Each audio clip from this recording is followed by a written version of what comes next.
Hello, and welcome to Looking Up, A View from the Valley. My name is Mark Weissman, and thank you very, very much for watching. I'm very excited about this brand new television show that will hopefully be educational and informative for the entire family. The premise of the show is to take a positive, nonprofit, and unique perspective on the lower Naugatuck Valley region. For the purposes of this show, that will include Shelton, Derby, Ansonia, Seymour, Naugatuck, Beacon Falls, and Oxford.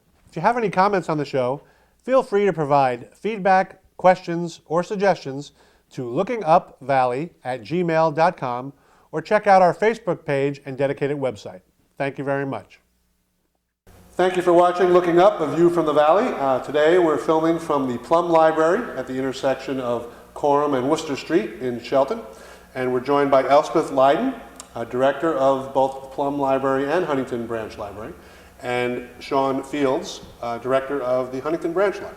So thank you very much for joining us. Appreciate it. Thank you for having us. No problem. What I thought we'd start with is how you both became affiliated with the Shelton Libraries. I'll go a little bit about your background, and then we'll go from there. Excellent. I'll start. I actually worked in business. I went to UConn for business management, and I worked in the construction and insurance industries. And I didn't like the part of business where you're really just focused on profits. I wanted to do something that was a little more focused on helping people, Sure. and a little more intellectual as well.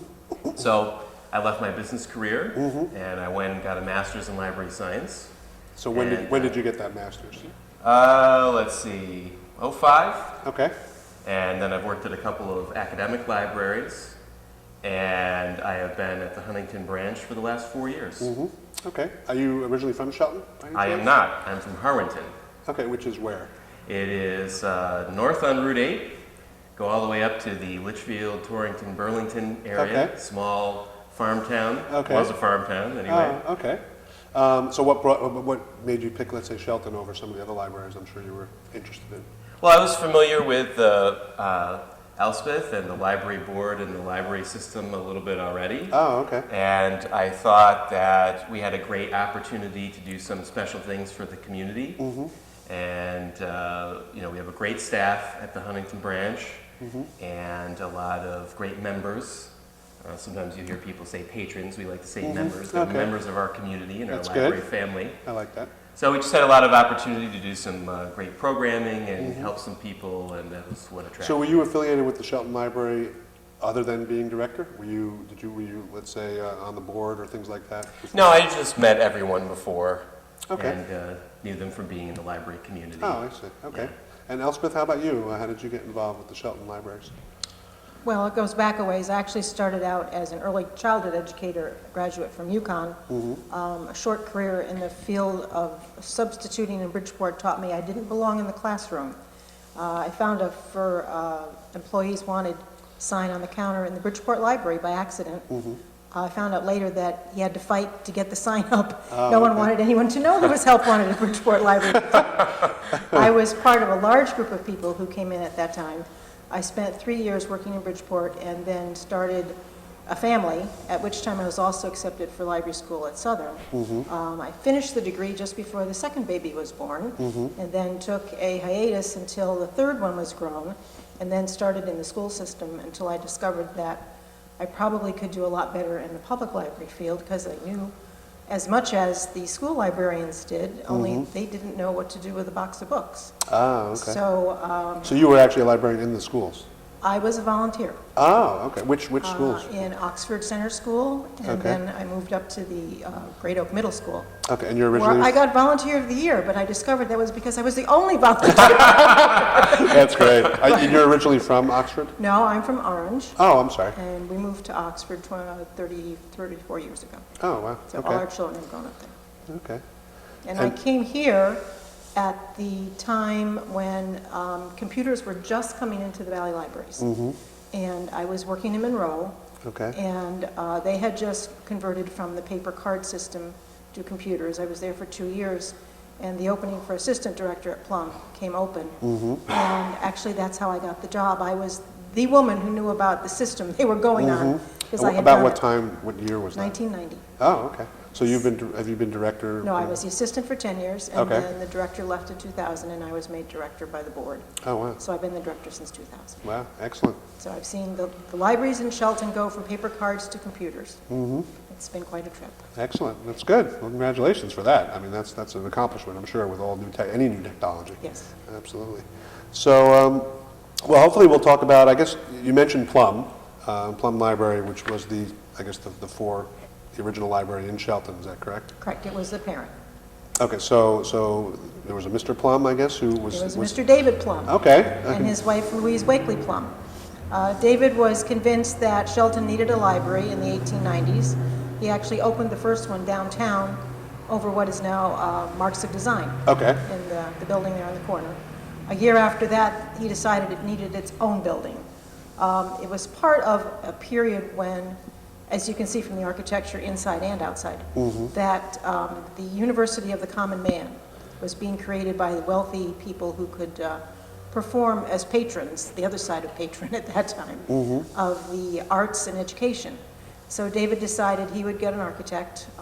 Charles Beardsley out of Bridgeport designed this. It's Richardson Romanesque. Okay. H.H. Richardson is a fairly famous architect up around the Boston area. Okay, is that Beardsley you mentioned, like Beardsley Zoo? Probably, same I person? think they're all related. Okay, okay.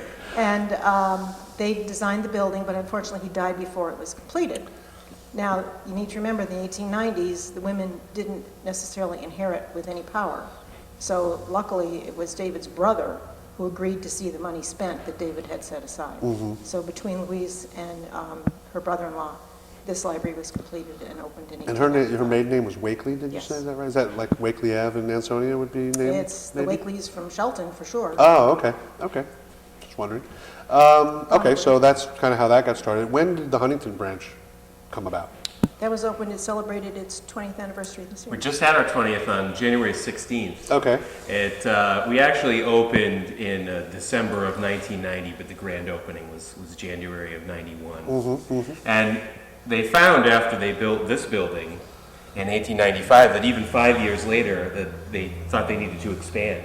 They ran out of space Wow, that quickly. wow. And it took them until about 1973, I think it was, right, to do an expansion here. And then, of course, again, very quickly found that with the bustling community and all the activity going on in the Huntington Green, which was, of course, was the original town center, Right. that they needed a place for the community to meet with each other, have that sense of community, right, and they started planning putting in the community center. right. So we are part of that. There's the pool there, and they have the gym, and Sure. all sorts of different activities. They have, Parks and Rec does a wonderful number Absolutely. of activities for people.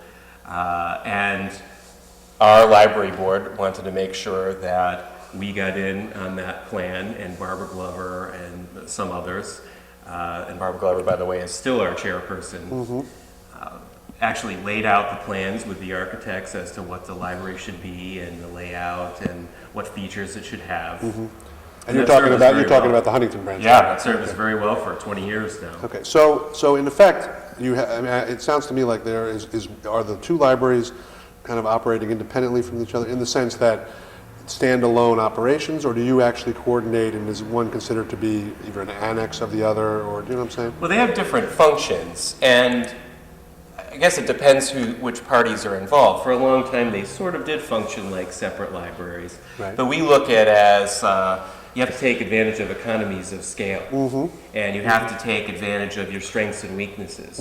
So this library is a reference library. It's sort of an institutional repository. Okay. So if you need research help, you're going to come here and talk to the Okay. reference Okay. staff. You want to research Shelton history or Connecticut I history, see. you can go to the Connecticut room, which is over to our left. Okay, If you're looking to run in and out of the building and collect the latest popular book like Stieg Larsson or James Patterson, Right. you're going to go to the branch. I see, And okay. they spend less time there running in and out, Right. or they might be sitting there while their child is in a swim class or something. And then, of course, it's just closer for all the folks living on that end But of do town. you have duplicate books in both, for instance? Absolutely. And Yeah. you The still popular stuff. there is still overlap, but for the most part, you try to kind of do the best And of Sean each. does a survey annually, and he did discover that, especially before you had gotten any time in, most of the visits from the people who answered the survey were 15 minutes. Because they did just that, stop, get the book or audiobook they wanted, Right, and leave. right. Because they had other places to be. If you come in here on any given day, you'll probably find someone sitting in almost every corner. They associate this building with reference and research, but also quiet places to study. We have tutors who come in with kids almost all the time. But it's definitely seen as a retreat. People like to be able to say that they spent the day at the library, and they do actually spend the day at the library. Now, I'm sorry, go ahead. Yeah, well, we have changed some of that usage pattern at the branch. That on last year's survey, we found that more people spend about a half an hour or so there. But we've created kind of a quieter reading area. Of course, the room is all open on the main floor, so quiet is a relative term. That's right. When you have a children's area that's very active. Right. But we've created a quiet area, we've added computers and technology, so people do tend to spend more time than they used to. And of course, we do a lot more programming than we used to do, especially on the adult end. Okay, well, let's talk about that. Actually, if we could talk about the children's programs first. Like you have a child, Marcia, I believe her name is, over at the Huntington branch. Yeah, our family services librarian is Marcia Austin. She's been there for a long time. Okay, is there a similar person with the role we here? have a number of people, actually. Barbara Fritch is the children's librarian at Plum, and we have 2 full-time library assistants who help her and a few part-time people. So we offer a wide range. In fact, we offer 5 days a week some different kind of program for preschoolers, varying content and intent, but any mom can come in with her kid on any morning of the week and find something for them to do that's part of a group activity. Now, we've actually had a lot of conversation on the show about like the school readiness programs, Shelton, Ansonia, Derby, Beacon Falls. So what, I guess, do the libraries work with those types of programs, or the early childhood task force, things like that, since you mentioned the pre-K aspect? Well, they work real closely with the Shelton School Readiness Council because I'm the co-chair of it. Oh, excellent. Oh, there you go. Try to make sure Well, that works out well. that we get lots of support from the council. And I am trying very hard to encourage them to use the readiness skills that the school is looking for, so that there's a continuum from the time the child starts a story hour as a baby to get the support that they need, so that by the time kindergarten comes, these children are not foreign to the idea of how to hold a pair of scissors, how to use Play-Doh without rubbing it in their hair, Right. How to really get the most out of an activity. And the parents, which is the other half of the equation that's often forgotten, have the support that they need as well, in terms of either bringing in people to speak to them, or the support materials that they can either get from Sean's library, or from there's a parent shelf in the children's room itself, as well as a collection upstairs at Plum. So there's a wide range of materials, audiobooks, DVDs. Right. We have multiple language options, so there's a very wide range of support that we can offer. Okay, and then as far as the specific, not necessarily pre-K, but just children's programming or programs in general, what sort of things do you offer? What is available, let's say, at both branches versus maybe one versus the other? Well, during the school year is a lot different than the summertime. During the school year, we find that once they approach full-time school age, you obviously don't see them during the day, and when they do get out of school in the afternoon, a lot of times they're working on school project or getting tutoring, things Sure, like that. sure. So we don't really do a ton of kids programs in the afternoon during the week because attendance isn't great. They have so much homework to do now, Sure. and dancing and swimming and soccer Sure, practice sure. and all this kind of stuff. In the summertime, we want to make sure that kids do not regress with their reading skills. Right. So we try to come up with summer themes and summer reading programs that get kids excited about coming into the library and reading throughout the summer, and then hopefully actually go and start the new school year with a new set of skills as a better reader. Right. So that's good. I mean, that's important. I mean, a lot of times, I remember when I was in school, you were given these books to read over the summer to kind of do that, and it's even tough. I mean, you mentioned how challenging it is during the year. Same thing. You're on summer vacation, and to be motivated or disciplined enough to sit down and actually read can be challenging. And it's probably even more so now with computers and even more distractions that kids have probably than we used to. Well, the statistics show that actually the children read more than you or I did as a Really? child. That's Yes, because interesting. when you're on the internet, you're reading. Oh, that's true. That's true. So it's That's not true. necessarily the same format, and maybe the vocabulary is not the same. Right. Doesn't necessarily mean they have the same comprehension level, but they are reading more. That's true. No, that's good. I mean, I understand what you're saying. Right. But are they? I guess the thing is, are they reading what you would read in a novel or fiction? Probably not. Well, at least not initially. But I think that's a good point, and hopefully that you and the libraries and the schools would actually take advantage of that and say, you've got the kids' attention on the computer. That's where you can incorporate things. That maybe if you gave them the hardcover book, they wouldn't necessarily read it. But if it's on the computer, like you're saying. Yeah, there's some of that. I mean, there's a different way that they read, that because of the rapid flashing of images through the modes of delivery that you get through technology, Right. that their attention span is Exactly. shorter. Sure. So if we put on a kids program now, you need to make sure that they're entranced with it. Absolutely.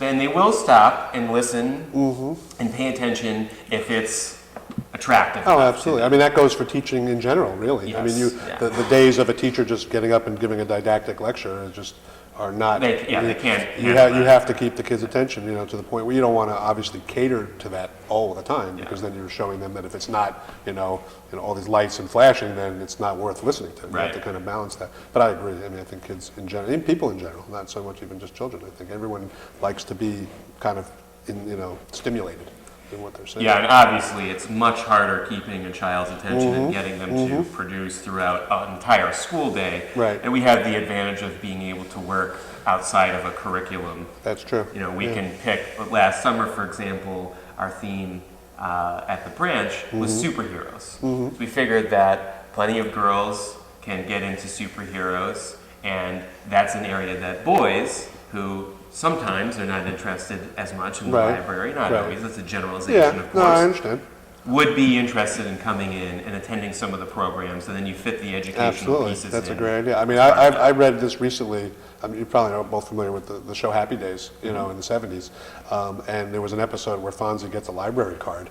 And I read some of the data that came out of that. They said library card requests, skyrocketed when he said, reading is cool and all this stuff. I mean, he's not what you portray, the superhero, but at the time, he Yeah. was huge. And it's amazing, something like that. And if it works, as long as it's not, as long as it's in a positive way, Yes. and there's, that you're actually using a positive role model in that case to get people to read and come to the library. I thought that was great. I think that's amazing. But when you were talking, it made me think about because of the intention. I mean, then you have the issue of children who are special ed or have attention deficit issues. Just so do you actually run programs? Let's say that would be for a child. I mean, I'm sure the schools run those things, but do you have something at the library that if a child is having difficulty over and above the typical kid, maintaining attention to read, and do you ever address that in any of your programs? Well, you have to remember that a lot of the school theory now, the educational theory, is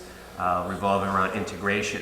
That you're going to take someone that has a little extra trouble and put them in with the group that has skills that Correct. are meeting the requirements.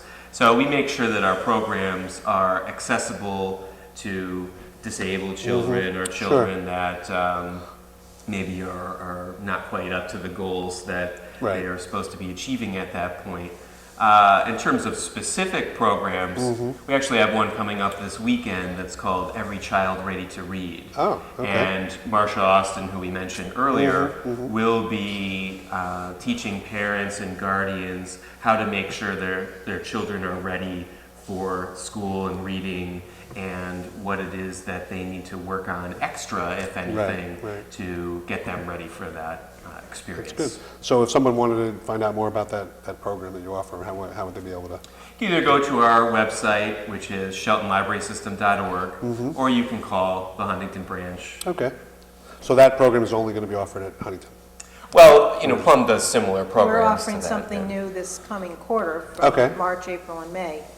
It's actually, it's going to be called Once Upon a Saturday, and it's specifically targeted to special needs children and their families. Oh, there you go. Of Great. course, it's Excellent. open to anyone. Right, But so often, what you hear as a professional is the parent of a special needs child who tries to bring their children into a standard story time, and you have a child with an extremely short attention span, easily distracted, tends to disrupt the group, and the other parents are constantly looking at the child and the mother, wondering why the child isn't behaving better, so they don't feel welcome. This way, we're going to set it up so those are the target audience that Excellent. we're after. Excellent. And of course, it's going to be really fun, so anybody else is Oh, perfectly sure. also welcome to come Sure. as well. But the person offering it is a part-timer who has a master's degree. She was a guidance counselor in a private school. And right now, she is the spark plug who's doing a lot of our preschool programming. She has a child who's in second grade, and then she has another child who's is in kindergarten. He just started. So she's actually in the school system, experiencing education in Shelton, and can talk to the families as someone who's been there and is doing it. What is her name? Maura Gualtieri. Okay.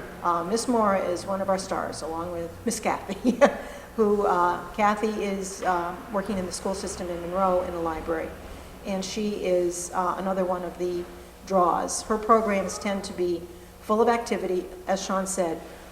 They don't have flashing lights and beepers, but they certainly have change of pace. They have visual. They have involvement in terms of, yes, it may start with a book, Right. but then it involves talking about the book, the content, relating that back to the curriculum. She bases stuff on math skills as well as reading. She's very good at creating programs that deal with education, but in a really fun way. This spring she's doing There's Math in My Soup, in my story, sorry. That's okay. There's a mouse in my soup is a joke. Oh, okay. Okay. There's math in my story. And a building as old as this, there might be a mouse. in That's it. right. Good point. That's Most right. likely a mouse somewhere. So we picked up on the trend.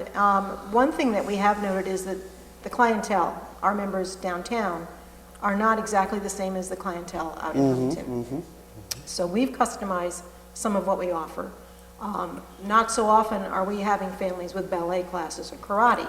Right. So they are available after school, and they are willing to come. So our programs tend to be about 5:30 to 7:30 on weeknights. Okay. And we do have dedicated attendees who look for whatever we're offering.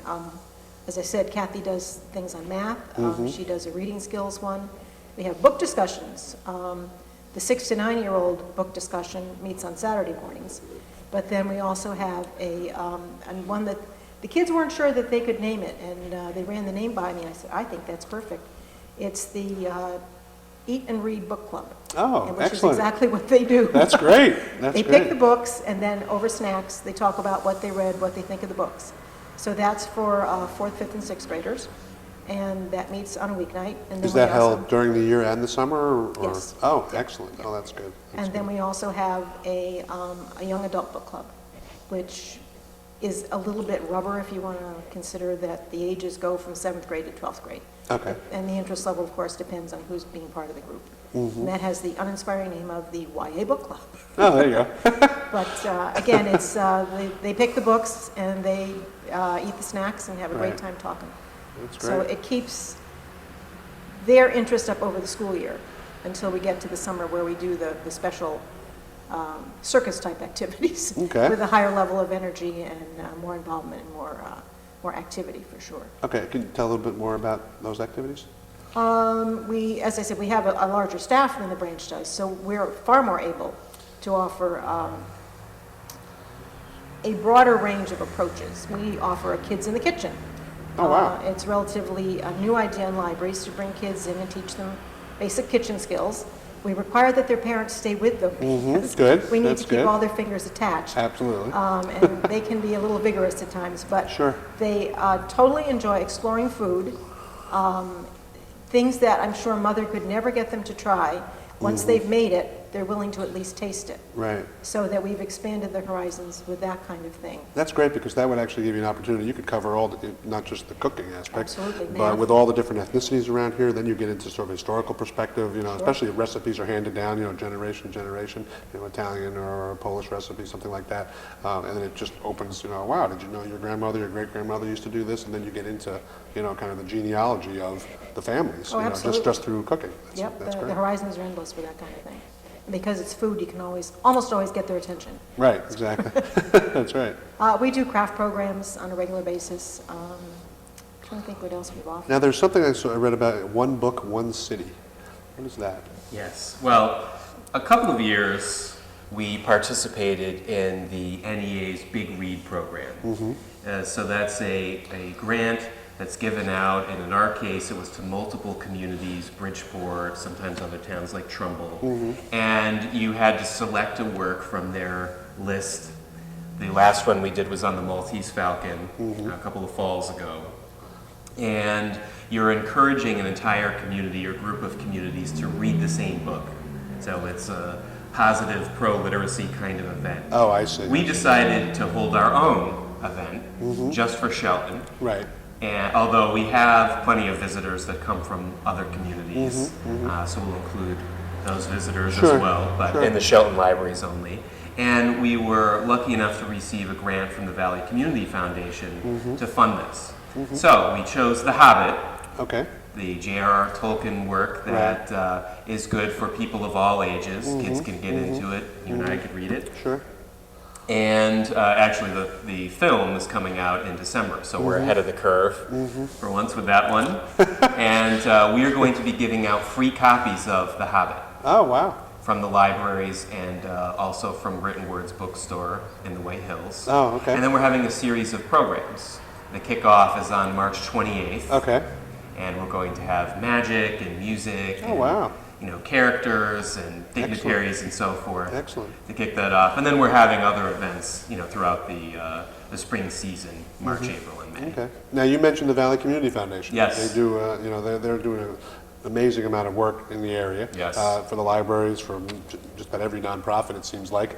But as far as the libraries in Shelton go, are there other grant programs that you've been basically blessed with or pursued, things like that? What other things are sort of available to you as a public library? Well, there are federal and state grants that come through the state library system. Unfortunately, the last couple of years, because of budget cuts, those have been less available. We focus a lot on partnerships. Okay. That instead of formal grant writing, we might find a restaurant or a business that can partner with us for a program. So, Oh, wow.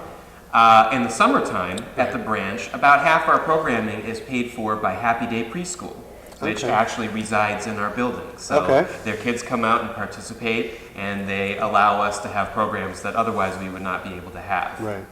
We also have refounded a group in the last couple of years that had been around for a long time, the Friends of the Shelton Libraries. And they are a separate 501c3 entity that people can contribute to. They run our book sales. Okay. And when we have needs that cannot be covered by the budget, for example, maybe we have a scanner that breaks and we don't have any more equipment money or something Right, like that, right. we can go to them and ask them for assistance. So they So fund if you those go, programs if somebody, if a resident or just anyone wants to contribute or donate to the Shelton Libraries, is there a Shelton Library Fund and the Friends of the Shelton Library, or is it one and the same? They can donate to the library. Okay, The board does have accounts. Okay. They have an endowment right. that was money from decades ago. But the best thing to do is to donate it to the Friends because they are a 501c3 charity now. Oh, in other words, It's you would get the tax tax deductible, deductible, yes. so you wouldn't get that. Oh, there you go. That's good. Okay. If you have any comments on the show, feel free to provide feedback, questions, or suggestions to lookingupvalley@gmail.com or check out our Facebook page and dedicated website. Thank you very much.